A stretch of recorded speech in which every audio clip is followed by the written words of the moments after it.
Most people think money is a math problem. Earn more, spend less, invest the difference. Simple, at least on paper. But if money were really just math, millions of intelligent, hardworking people wouldn't constantly find themselves stressed about it. They wouldn't earn six figures and still feel trapped. They wouldn't receive raises and somehow feel poorer than they did 5 years earlier. And they certainly wouldn't spend decades chasing financial freedom only to discover they never actually felt free. The truth is that money is rarely a math problem. Money is a game. And like every game, there are rules. The problem is that most people never realize they're playing one. They assume everyone is working from the same playbook. Go to school, get a good job, work hard, save money, retire someday. That's the default script. The script is so common that questioning it can almost feel irresponsible. Yet the people who quietly build extraordinary wealth often reach a strange conclusion. The game everyone else is playing is not the game that creates wealth. It's the game that creates workers. And there is a difference, a very big difference. Imagine two people standing in the same city. They wake up in similar apartments, drive similar cars, earn similar salaries. At first glance, they appear to be playing the exact same game. But underneath the surface, something entirely different is happening. The first person sees money as something to spend. The second person sees money as something to deploy. The first person asks, "How much does this cost?" The second person asks, "What does this produce?" Those questions sound almost identical. They are not. In fact, the gap between those two questions is where most wealth is created. Because one person is thinking like a consumer, the other is thinking like an owner, and ownership changes everything. Most people spend their entire lives focused on income. Income feels important because it's visible. People know your salary. They know your job title. They know the car you drive, the house you live in, the vacation you take. Income creates signals. Signals create status. Status feels good. The brain loves status. It always has. For thousands of years, status improved survival. Higher status meant more resources, more security, more opportunities. So naturally, modern humans still chase it. The problem is that today's status signals are often terrible wealth-building tools. The luxury car, the designer watch, the larger house, the expensive lifestyle. These things signal wealth. But signaling wealth and creating wealth are not the same activity. In fact, they are often opposing activities. One consumes capital, the other builds it. And smart people eventually notice something strange. The people who look wealthy are not always wealthy. Meanwhile, many genuinely wealthy people don't look wealthy at all. That observation changes everything. Because once you realize appearances can be misleading, you stop chasing appearances. You start paying attention to systems, and systems are where real wealth lives. Think about a tree. Most people focus on the fruit. The fruit is visible. The fruit gets attention. The fruit is what everyone sees. But the fruit isn't the source. The root system is. The root system determines everything. No roots, no fruit. Yet nobody walks through a forest admiring roots. They're hidden, invisible, ignored. Money works the same way. Most people focus on visible outcomes. The smart ones become obsessed with invisible systems. Skills, ownership, cash flow, decision-making, patience, optionality. These are roots, and roots create results. This is why smart people often seem less impressive during the early stages. They're building below the surface. While everyone else is decorating the visible parts of life, they're strengthening the foundation. And foundations are boring. Nobody posts a photo of an emergency fund. Nobody brags about avoiding debt. Nobody celebrates saying no to an impulse purchase. Nobody gets social media attention for investing consistently every month for 10 years.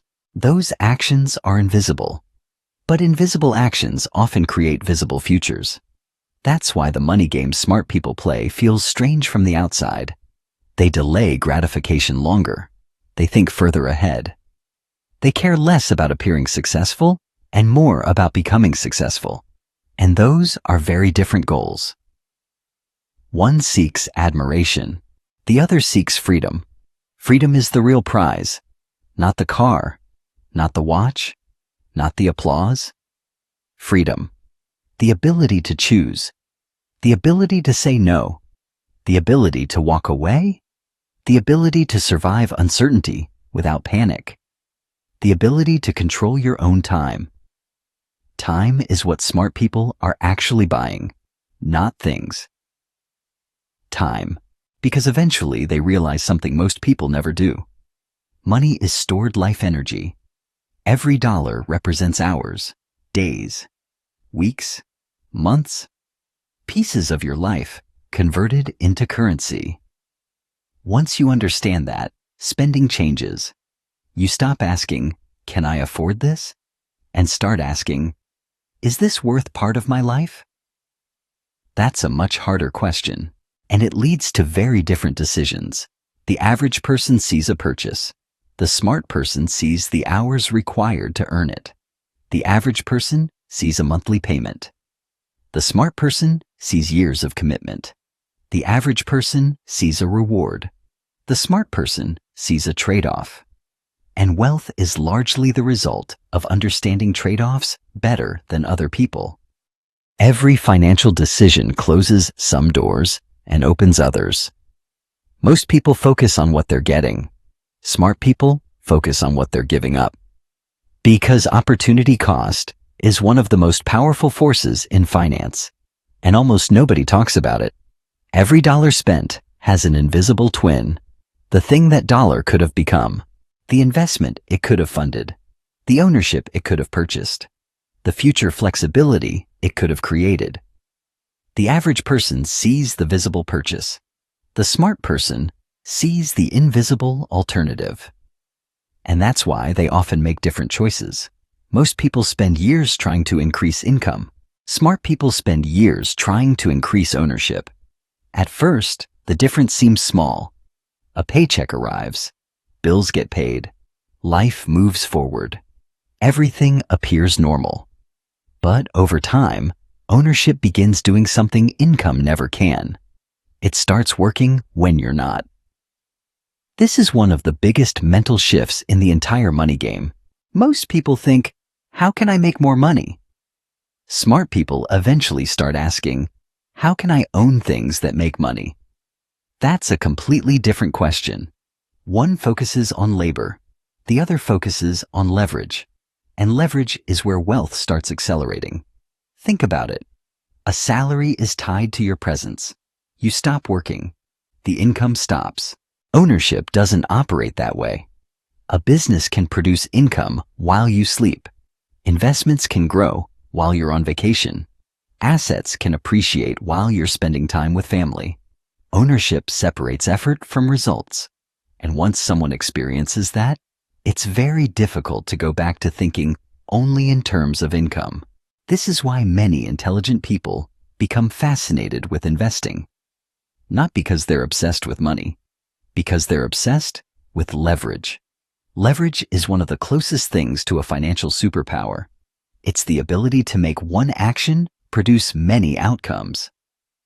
Plant one seed, grow many fruits, buy one asset, receive years of future value, build one system, generate thousands of future decisions automatically. The average person sees work as the solution. The smart person sees systems as the solution. That's a profound difference. Because work has limits, systems scale. You can only work so many hours. You can only earn so many paychecks. You can only trade so much time. But systems don't have those restrictions. And once smart people understand that, their entire financial strategy changes. They stop chasing bigger incomes alone. They start chasing ownership. Ownership of assets, ownership of businesses, ownership of intellectual property, ownership of investments, ownership of skills, ownership of their time. Ownership becomes the game.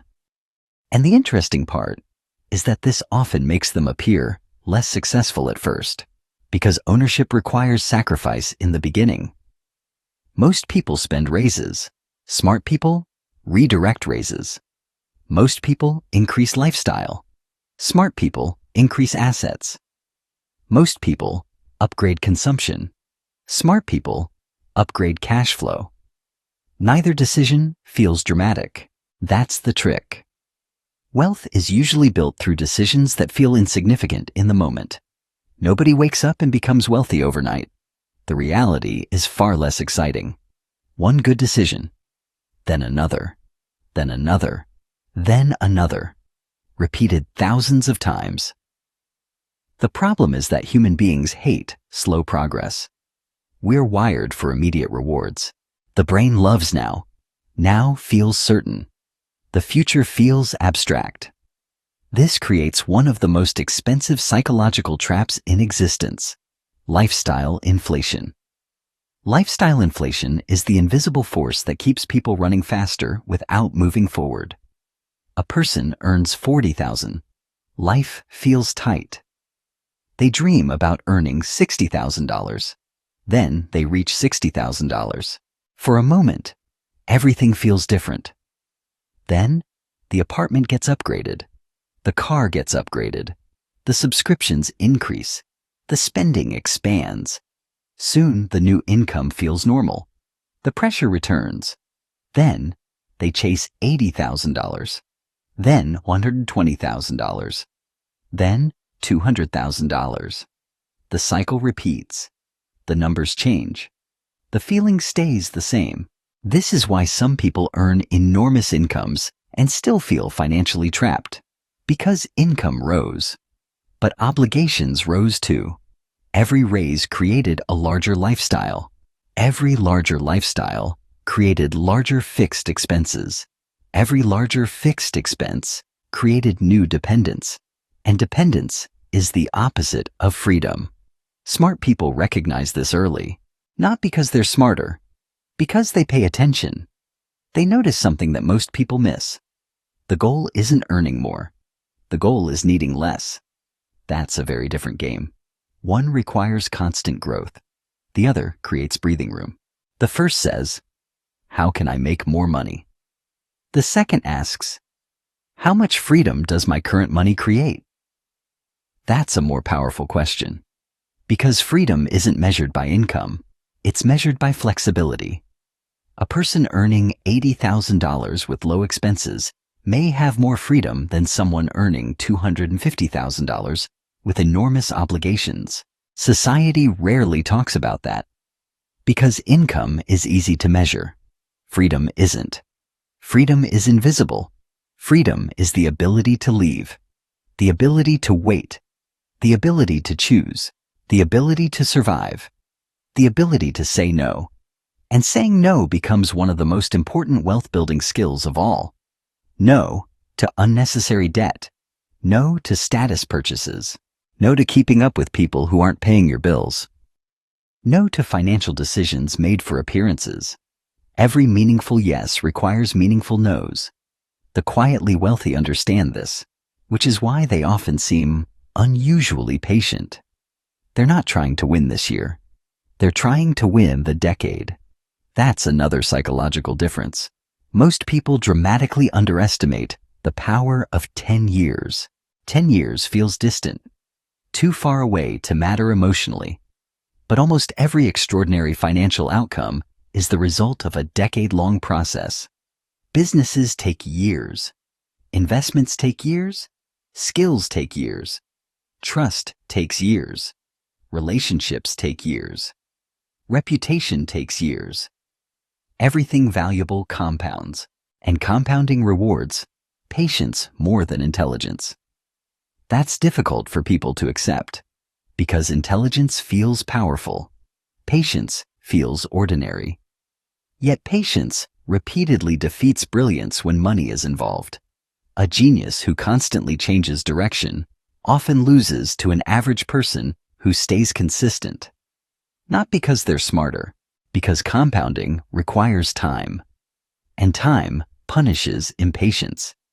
This is where the money game becomes emotional, much more emotional than mathematical, because eventually the challenge isn't understanding what to do.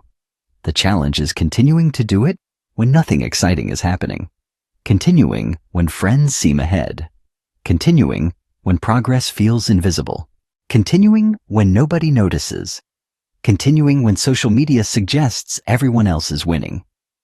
That's the real game, and most people never realize they're playing it. Most people think the biggest financial threat is inflation, or taxes, or market crashes. Those matter. But there's another force that quietly destroys more wealth than all of them combined. Comparison. Comparison is one of the most expensive habits a person can develop. Because comparison changes the rules of the game. The moment you start measuring your life against someone else's life, your goals stop being your own. You begin borrowing ambitions, borrowing lifestyles, borrowing definitions of success. And borrowed goals are incredibly expensive. You were happy with your car. Then someone else bought a nicer one. You were satisfied with your apartment. Then a friend moved somewhere bigger. You felt good about your progress. Then social media showed you someone supposedly doing better. Nothing in your actual life changed.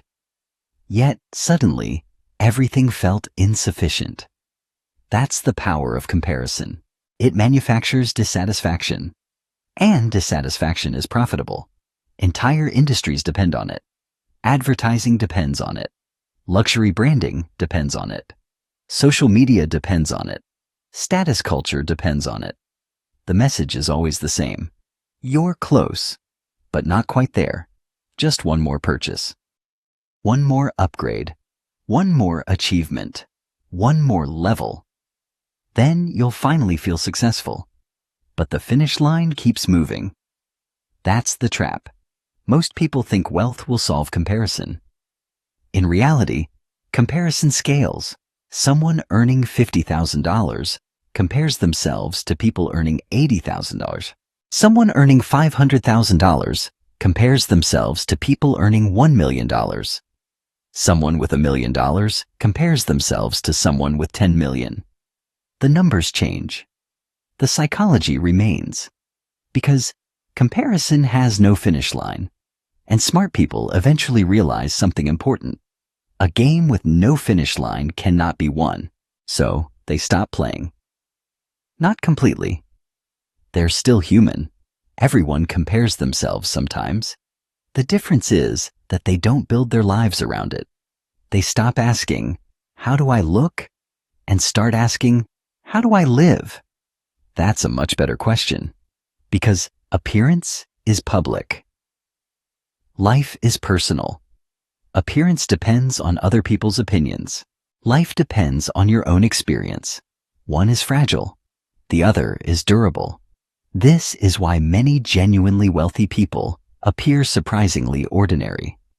Not because they lack money, because they no longer need money to communicate identity. Think about that. Most purchases are not actually about the object. They're about the message. The car sends a message.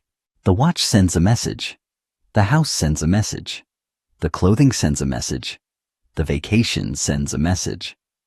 Much of consumer behavior is communication disguised as spending. And smart people eventually notice that they're paying enormous amounts of money to communicate things to people they barely know. Once you see that, it's difficult to unsee. You start asking strange questions. Questions most people never ask. Why am I buying this? Do I actually want it? Or do I want what it says about me? Am I solving a problem? Or purchasing validation? Those questions can save a fortune. Because validation is one of the most expensive products ever created. And the worst part? It never lasts. You buy the thing. You get the attention. You feel the excitement. Then the feeling fades. It always fades. And now a new purchase is required. A new upgrade. A new signal. A new hit of approval. The The cycle repeats. Smart people eventually become suspicious of anything that requires constant feeding. They become suspicious of status games. Because status games are unwinnable, there will always be someone richer, someone younger, someone more successful, someone with a bigger audience, someone with a larger house, someone driving something newer, someone living somewhere better, someone seemingly ahead. Always. And if your happiness depends on being ahead, your happiness becomes permanently unstable. This realization changes everything, because it forces a person to define success differently, not externally, internally. That's when the money game becomes radically different. The average person asks, "What do successful people own?" The smart person asks, "What do successful people control?" Control is the real asset. Control over time, control over decisions, control over location, control over work, control over stress, control over obligations, control over attention, control over life. And the fascinating thing is that many of these forms of control don't look impressive from the outside. Nobody sees your optionality. Nobody sees your flexibility. Nobody sees your emergency fund. Nobody sees your low stress levels. Nobody sees your ability to walk away from bad opportunities. Those benefits are invisible. But invisible benefits often matter most. This is why the smart money game looks boring from the outside. The players aren't trying to impress spectators. They are trying to improve reality. And reality doesn't care about appearances. Reality cares about outcomes.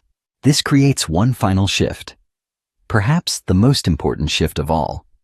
The average person becomes obsessed with outcomes. The smart person becomes obsessed with systems. Because outcomes are unpredictable, systems are controllable. You cannot control markets. You can control savings rates. You cannot control inflation. You can control spending habits. You cannot control economic cycles. You can control your decisions. This is incredibly freeing because it moves attention away from prediction and toward execution, away from luck and toward behavior, away from hoping and toward building. And building is where wealth lives, not in predictions, not in shortcuts, not in secret formulas. Building. One decision, one habit, 1 year, 1 decade at a time. Which brings us to the biggest misconception of all. People assume smart people play a different money game because they're smarter. They don't. At least, not in the way most people think. The real difference is that they eventually realize something everyone else misses. The traditional game isn't actually designed to maximize freedom. It's designed to maximize participation. Participation in consumption. Participation in debt. Participation in endless upgrading. Participation in status competition. Participation in systems that constantly require more. More work. More spending. More dependence. More approval. Smart people step back and ask a dangerous question. What if I don't want to play that game? And that question changes everything. Because once a person stops optimizing for appearances and starts optimizing for freedom, their entire financial life begins moving in a different direction. They spend differently, invest differently, think differently, define success differently. And over time, those small differences compound into extraordinary outcomes. Not overnight, not dramatically, quietly. Which is exactly why most people miss it. They are looking for breakthroughs. While wealth is usually being built through systems, they are looking for excitement. While freedom is usually being built through patience, they are looking for signals. While success is usually being built in silence, and by the time the results become visible, the game has already even been won. That's the secret. Smart people don't play a different money game because they're smarter. They play a different money game because they eventually realize the original game was never designed to make them free. So, they build their own. And that changes everything.